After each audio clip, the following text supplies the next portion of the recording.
Numbers is a very interesting book. Of course, who am I kidding? They're all very interesting books, aren't they? But Numbers is an interesting book because it's almost divided into a good part and a bad part. The good part comes first, and then we start to head the other way. Numbers is all about Israel's fellowship with God is disrupted by their own sin, bringing judgment instead of blessing.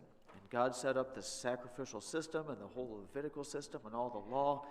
And God says, if you obey me and you do what is right, and you follow my commands, I will bless you beyond your wildest imagination. You'll have peace, you'll have prosperity, you'll have strength, you'll multiply, you'll have plenty of food, plenty of provisions, lots of good weather and rain for the crops, all the things you'll have if you obey me. But if you disobey, I will also curse you beyond your wildest imagination. You'll have disease, you'll have famine, your crops will fail, people will attack you, I'll give you over, eventually I'll have to exile you out of the land if you disobey. And that's where we ended up the book of Leviticus last week. Numbers continues on from that narrative. The author of the book, of course, is Moses. It was written to the children of Israel, kind of starting at Sinai, and as they move on towards the promised land.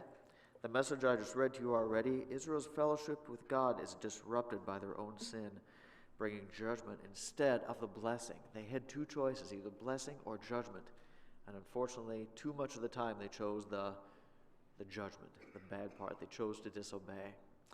The structure looks kind of like this. I've decided to break it up into four sections.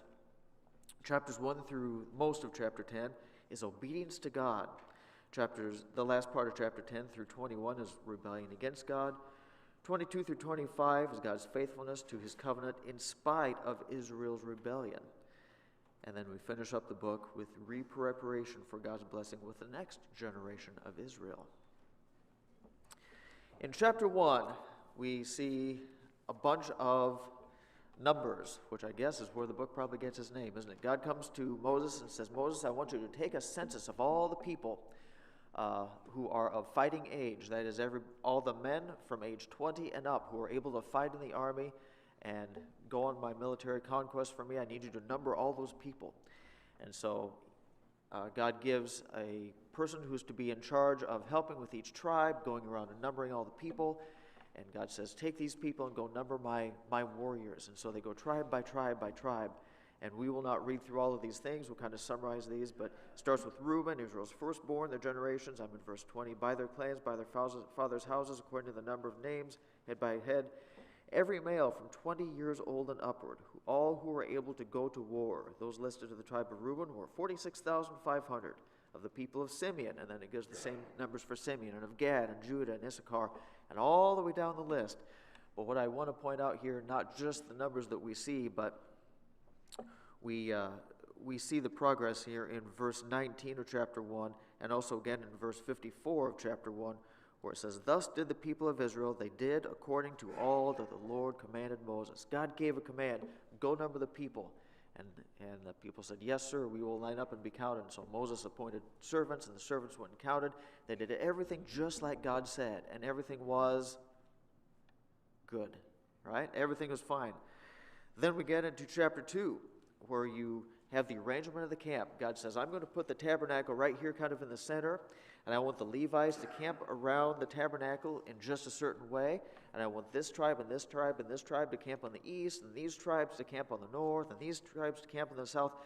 And he gave a layout for the entire Israelite camp when they are sitting still. When God's cloud comes down and he says, all right, unpack, we're going to stay here for a while.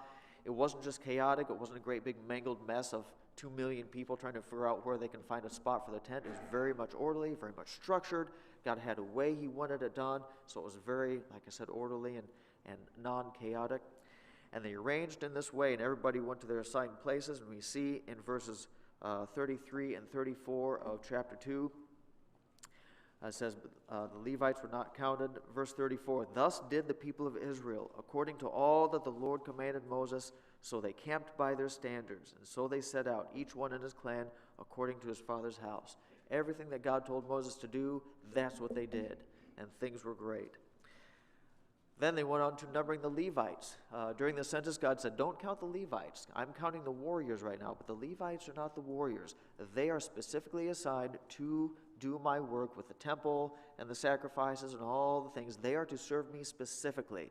So they are not to be counted among the warriors. So in chapter 3, we start, we start to assign the tasks and numbering the Levites. How many are available to serve God in his special ministry there? And you count the Gershonites, and you count the Kohathites, and you count the Merarites, and you assign all the different tasks to the different things, to the different families. And they continue to do that. And you see in chapter 3, verse 16, you see in verse 42 and verse 51, and then clear over into chapter 4, verse 49, where they did everything that the Lord commanded Moses. Each different family had their specific duties. The Kohathites, they were supposed to handle the most holy furniture of the temple. And the priests were to cover it up with blankets in a certain way, in a certain sequence. But it was specifically this family that was the closest to the ark and closest to the inner center of the tabernacle, and they were to carry the special things.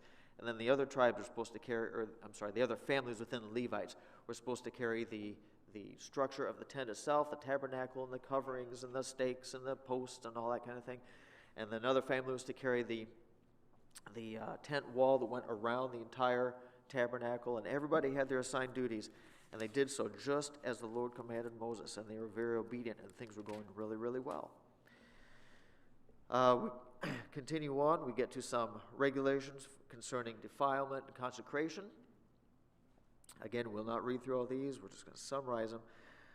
But tests for adultery, confessions, restitution for damages done, clean and unclean requirements, things like that. We're in chapter 5. We have the Nazirite vow, if you wanted to review that for yourself, a way to the person can specifically dedicate themselves to God for a period of time, and they're not to shave their hair, and they're not to eat anything from the grapevine, and all those different things. And this is how that's to play out, and here are the requirements for you to do, and here's what you do when you get to the end of that vow. All these things that God commanded for them to do. And in chapter 8, verses 3 and 20, and then in chapter 9, verse 5, again, we see where it says they did everything just like God commanded Moses. And again, everything is great. They're following God. They have their camp set up. They know what to do. They know, know how to behave. And finally, traveling signals. Yeah, right down to the traveling signals in chapter 9, towards the end of chapter 9, where it says, God is in the pillar of fire or cloud, depending on the time of day, and when the pillar or the cloud is sitting over the tabernacle directly, the people know it's time to settle down and unpack and set up their tent, and this is where they're going to stay, whether it was for a day or two or a couple months or even a year, the Bible says. I don't know how often they moved. We talk about wandering around in the wilderness, and in my mind, I guess you always think of every day you get up and pack and walk a few miles and then you unpack. But apparently they only walked when God wanted them to walk, and so they would camp for a couple days or maybe one day, but maybe it'd be a week, maybe it'd be a month. They might stay somewhere for a year or two. I mean, they had plenty of time. All they were out doing is being punished and dying off, and so why move around every day, I guess? But God said, here's how you are to move around. When it's time to go, I will raise up, I'll go ahead of you. You're all to pack up. You're supposed to proceed in a specific order, this tribe first and this tribe second, and so forth. And it was very orderly and very organized, and everybody did everything just like Moses commanded them to do. Chapter 10, verse 13, we see that continue. They set out for the first time at the command of Moses. In fact, verse 11, in the second year of the second month, on the 20th day of the month, the cloud lifted from over the tabernacle of the testimony, and the people of Israel set out by stages from the wilderness of Sinai. They're leaving the mountain. And the cloud settled down in the wilderness of Paran, and they set out for the first time at the command of the Lord by Moses. And the standard of the camp of the people of Judah set out first by their companies, and over their company was Nahshon, the son of Amminadab. He was the assigned leader for that tribe. And over the company of the tribe of the people of Issachar was another guy, and over the company of the tribe of Zebulun was another guy, and it continues on down. Very orderly, very structured, just the way God wanted it to be, and everything was done just as the Lord commanded Moses. And everything for the Israelites are going very, very what? Very well. Very smooth, very organized, very structured. There's no problems as long as they do what the Lord commanded Moses. So I want everybody to take a deep breath. give a smile, because everything is going really, really well. And then we get to what? Chapter 11. What we just covered in quick summary was the good part of the book, because everything they did was just as the Lord commanded Moses. That's the theme of the first 10 chapters. Then we get to chapter 11. Chapter 11, verse 1 says this: "And the people complained in the hearing of the Lord about their misfortunes." And it doesn't even say what misfortunes they found to complain about. The Bible doesn't say. "And when the Lord heard it, his anger was kindled, and the fire of the Lord burned among them and consumed some of the outlying parts of the camp. Then the people cried out to Moses and prayed to the Lord, and the fire died down. So the name of that place was called Taberah, because the fire of the Lord burned among them." The people got disgruntled a little bit. We're not exactly sure what it was about. Maybe it's the food, maybe it's the water, maybe the cell phone reception was really bad. I really don't know for sure, but whatever it was, they started grumbling on the outskirts of camp. And God said, "I can't believe you guys are grumbling." And he gets angry with the people, and fire comes out and burns some of them. Then in verse 4 it says, "Now the rabble that was among them had a strong craving. And the people of Israel also wept again and said, 'Oh, that we had meat to eat. I remember the fish that we ate in Egypt that cost nothing, and the cucumbers and the melons and the leeks and the onions and the garlic. But now our strength is dried up, and there's nothing at all but this manna to look at. Every day it's manna. We have roast manna, we have stewed manna, we have broiled manna. Every day is manna. Manna soup, manna, fillets, everything's manna. I'm so tired of manna. I want something else to eat. Oh, back in Egypt we had, such a wonderful life. We had melons, and we had vegetables, and we had fish, and life was so grand back there in slavery, being beaten every day. Oh, why did God make us leave Egypt? I want to go back to Egypt.' God said, 'I saved you out of Egypt, you idiots. You were slaves. I rescued you. I made you people. I'm here to provide for you. And the gratitude you give back to me is to what? Say, I want to go back to Egypt? That's what you think?' Now, it goes on to describe manna and stuff like that, but skip on down to, where am I at here? Sorry, I lost my place. That's not good. The manna was like coriander seed. It describes it. Verse 10, "Moses heard the people weeping throughout their clans, everyone at the door of his tent, and the anger of the Lord blazed hotly, and Moses was displeased. And Moses said to the Lord, 'Why have you dealt ill with your servant? Why are you doing this to me? Why did you put me in charge of these blockheads? Why have I not found favor in your sight that you lay the burden of all this people on me? Did I conceive all these people? Did I make them a nation?' Moses is complaining, and I think it's kind of, if you can call it good-natured complaining to God. In other words, God doesn't get mad at Moses for being frustrated. God understands his frustration. He said, 'Did I conceive these people? Did I give them birth that you should say to me, carry them as a nurse carries her nursing child? I need some help here to straighten these people out.' So God gives them some help. But God again gets angry with her frustration, and we can see the dissent start to grow. Continuing on in verse 18, "Say to the people, 'Consecrate yourselves, for tomorrow you shall eat meat.' You want some meat? You want some variety? You want a little bit different diet? All right, I will give it to you," God says. "For you have wept in the hearing of the Lord, saying, 'Who will give us meat to eat? It is better for us in Egypt.' Therefore the Lord will give you meat, and you shall eat. You shall not eat just 1 day, or 2 days, or 5 days, or 10 days, or 20 days, but a whole month, until it comes out your nostrils and becomes loathsome to you. You're going to eat this meat until you're so sick of it, you can't stand it. Because you have rejected the Lord who is among you, and have wept before him, saying, 'Why did we come out of Egypt?' But Moses said, 'The people among who I am number 600,000 on foot.'" And that's just the army, by the way. That's not the women and children. "And you have said, 'I will give them meat, that they may eat a whole month.' Shall the flocks and herds be slaughtered for them, and be enough for them? Or shall all the fish of the sea be gathered together for them, and be enough for them?" The Lord said to Moses, "Is the Lord's hand shortened? Now you shall see whether my word will come true for you or not." God says, "You want meat? Strap in, boys. I'm going to give you meat, and you're going to be so sick of this stuff, it's going to make you sick every time you think about it." Moses says, "Where are you going to get this much to feed all these people?" God says, "You think I can't do this? All right, well, I'll show you too. You sit back and watch." So Moses went out and told the people what God had said. In verse 31, "Then a wind from the Lord sprang up, and it brought in quail from the sea. and let them fall beside the camp, about a day's journey on this side and a day's journey on the other side around the camp, at about 2 cubits above the ground. Massive flock of quail. How did God do it? I don't know. But it said you walk a day this way or a day that way. And that's how big this flock of quail is. How far can you walk in a day? 10, 15, maybe 20 miles? That's a whopper of a flock of quail. But you're trying to feed over 2 million people.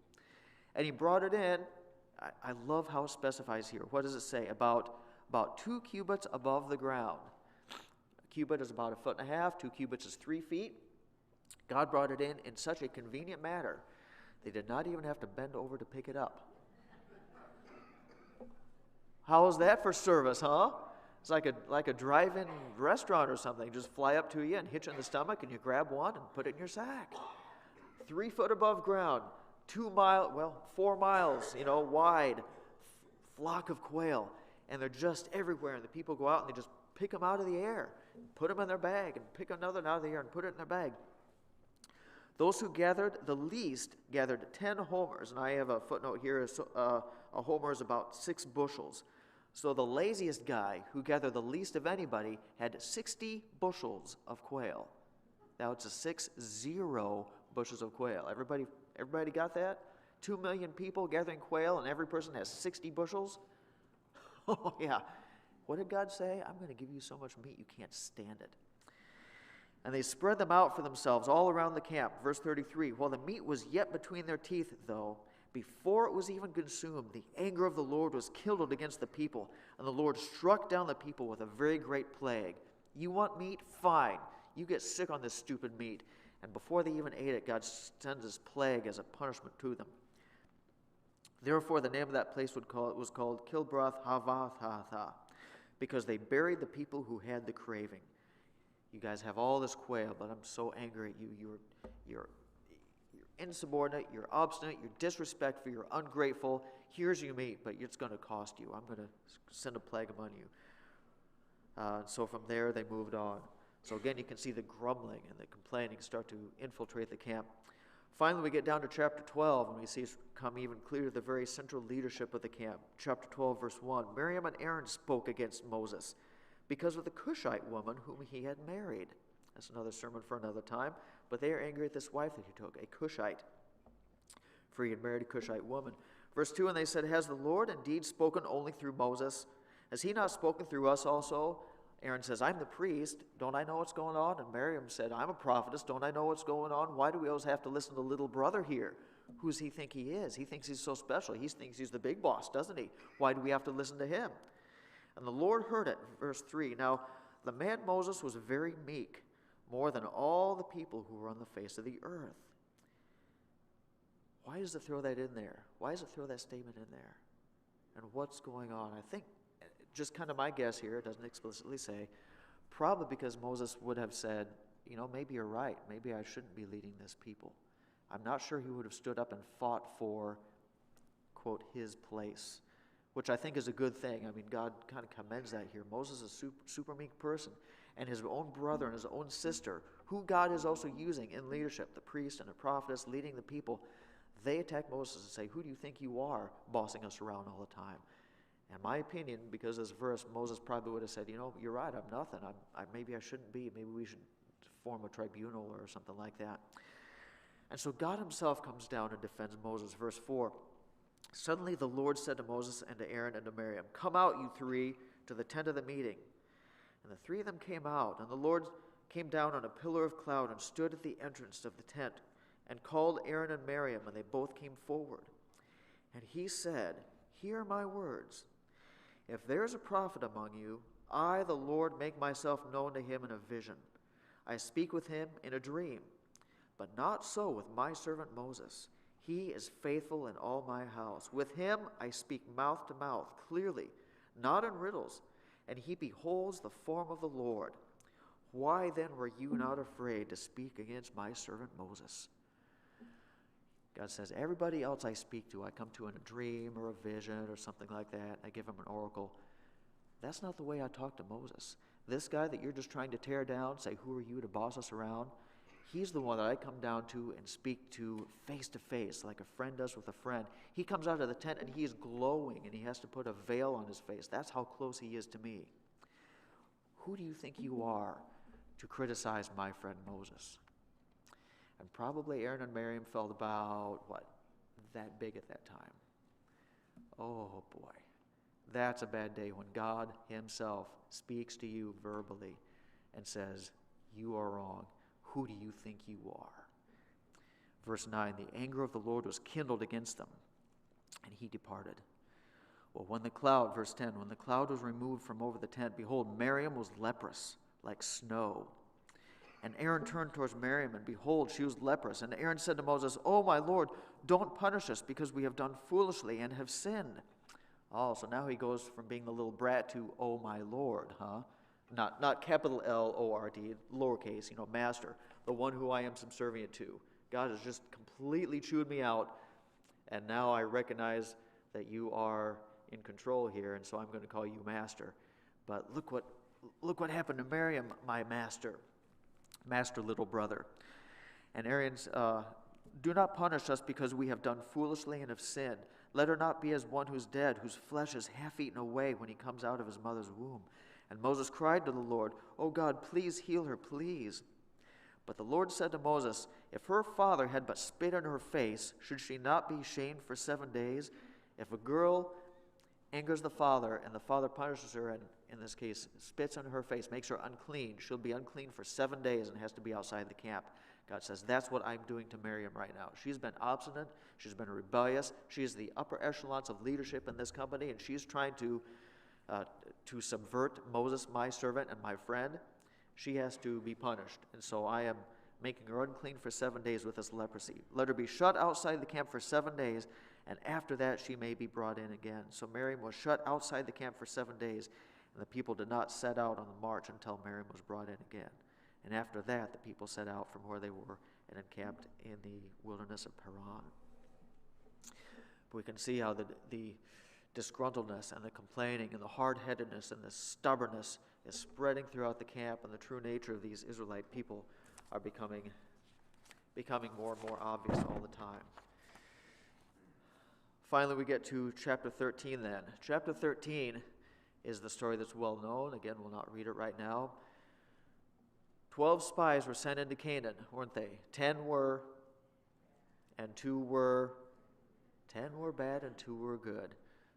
How's that song go? 7 in Canaan, 10 were bad and 2 were good. So they sent these spies in for 40 days.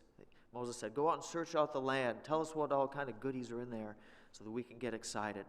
And 12 of them came back, and 10 of the 12 said, it is a beautiful place. We found, look at this fruit that we brought back, massive amounts of fruit, milk and honey. That means abundance everywhere. It's a very fertile, it's a very wonderful place, but there's a downside.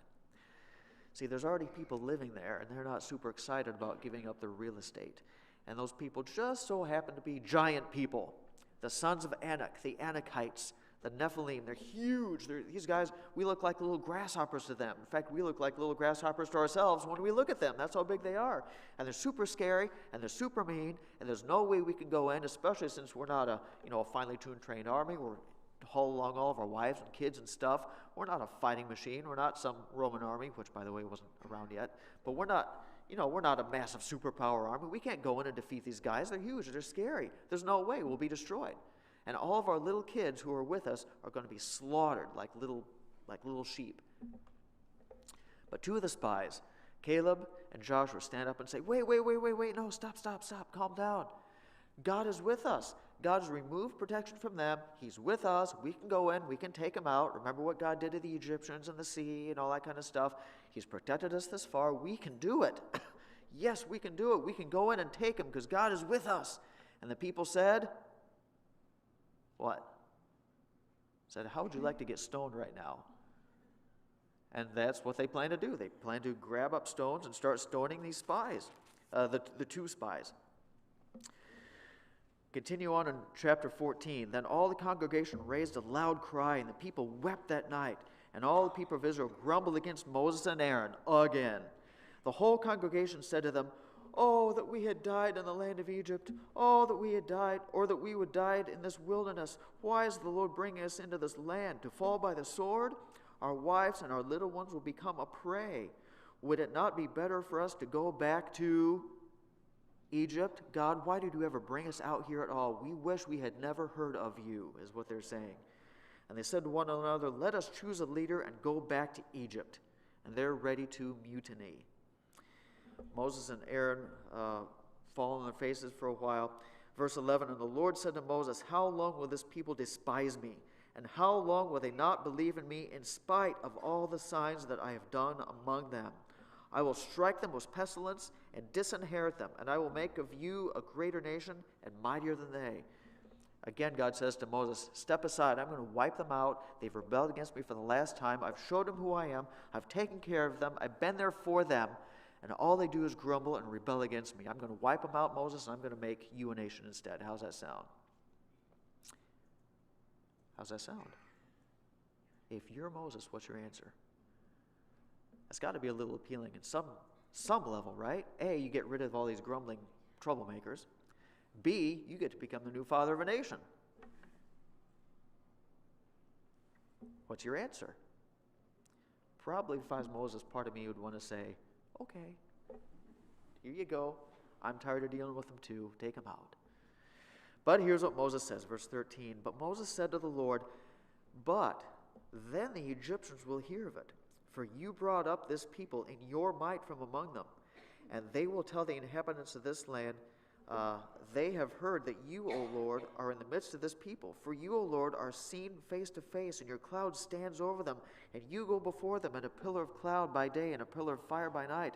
Now, if you kill this people as one man, the nations who have heard your fame will say, it's because the Lord was not able to bring the people into the land that he swore to give to them, that he has killed them in the wilderness. God, if you do this, everybody knows that this people are your people. You made it very visible. Your name is all over this rescue. You brought them out of Egypt. You split the sea. You provided. You're in the pillar. Everybody knows that everything that's going on is because of you. And if you kill them now, what are the people going to say? Or what's that going to do to your reputation? People are going to say, we thought God was something special, but I guess he couldn't complete the job, so he had to just wipe them out.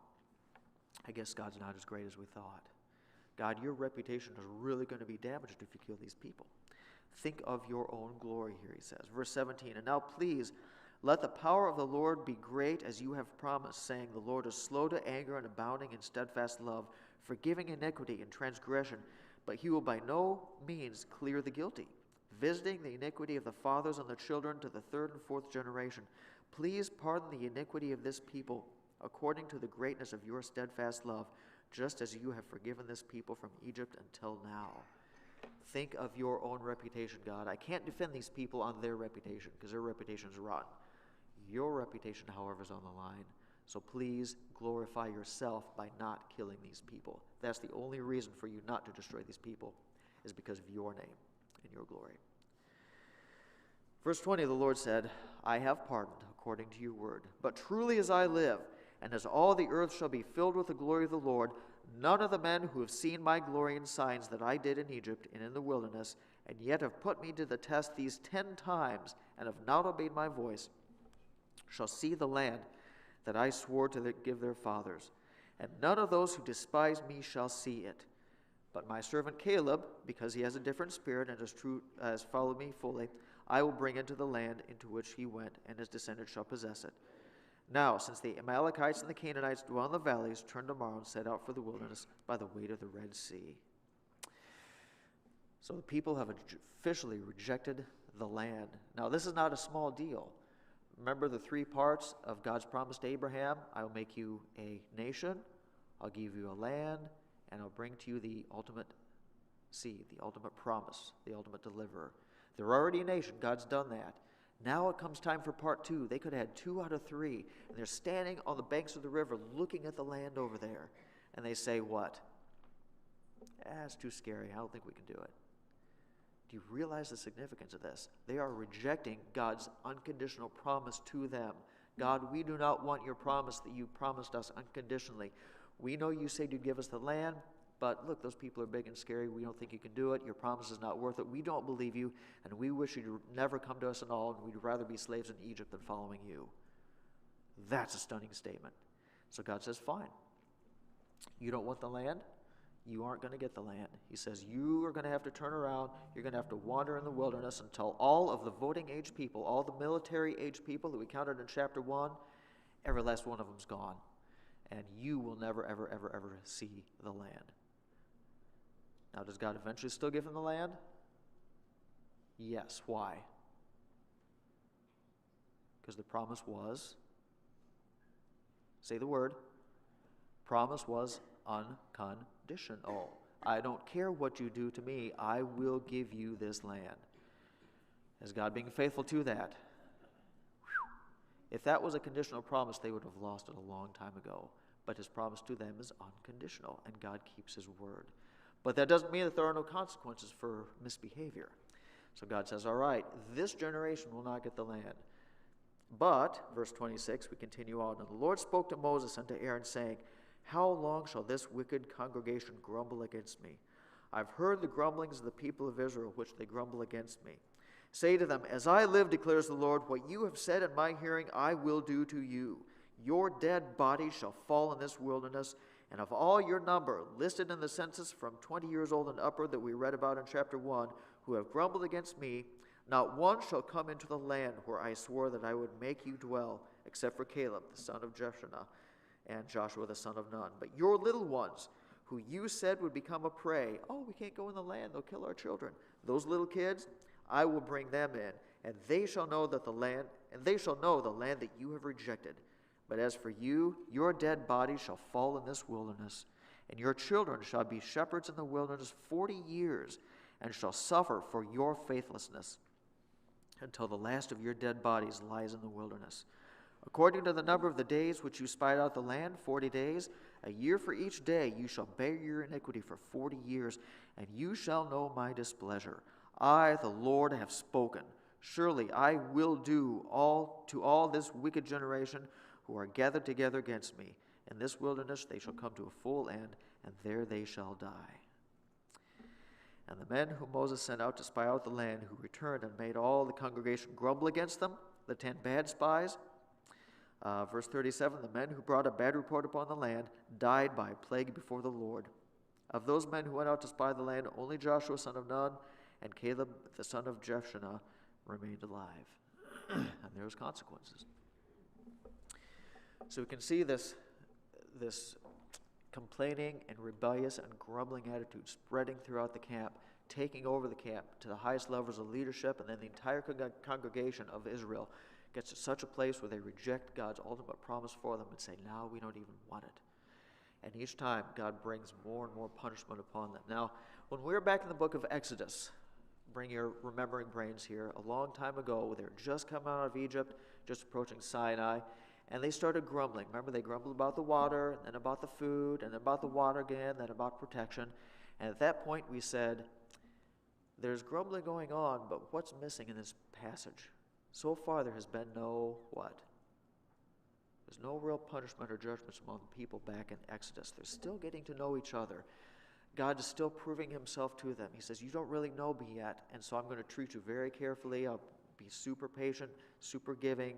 I will overlook your grumbling right now because I've not really demonstrated my provision to you yet. You're still getting to see it. And so at that time, we said God hasn't really punished the people for their grumblings. Now we're in the book of Numbers. Now they grumble again, but the response is very, very different, isn't it? What does God do this time? This time there's absolutely punishments and judgments out there. And God says what? After all the things I have done for you, and after all the things I've shown you, and after all the times I've provided for you, food, water, safety, everything, you're still grumbling against me. How long will you not trust in who I am? Now he's bringing plagues and punishments every time they grumble. Why? Because at this point they should what? They should know better. They should. It almost reminds you of that other Bible passage where it says, to whom much has been given, much more will be required. The people knew him much better now. They had no reason to not trust him. They'd seen what he can do. They've seen how he provides for them. They've seen who God is. And now they still grumble. Now God says, you know me better than this at this point. You have no excuse. You should be following and trusting in me right now. And when you don't, I take it very personally at this point, and I will punish you for it. And it culminates, well, I shouldn't say culminates, but it kind of apexes so far with the rejection of the land as a whole. And so they're turned away, and they have to wander around in the forsaken wilderness for 40 years. 40 years.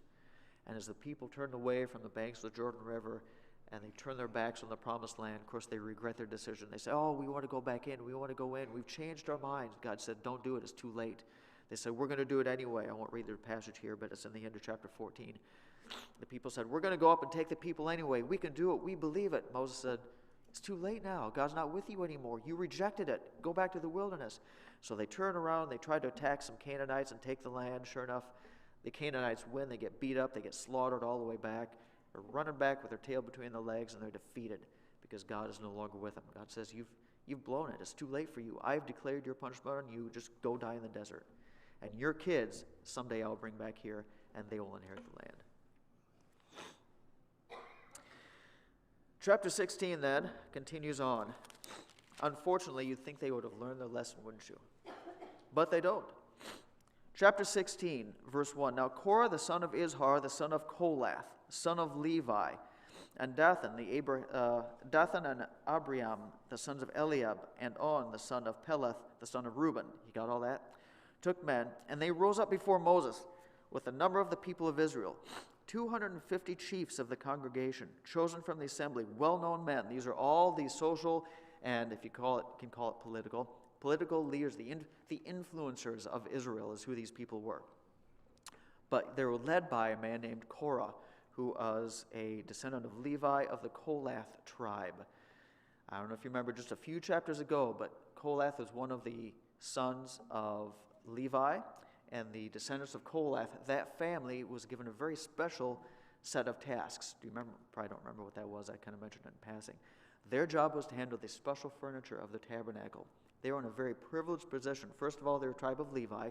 They were excluded from having to fight in the wars.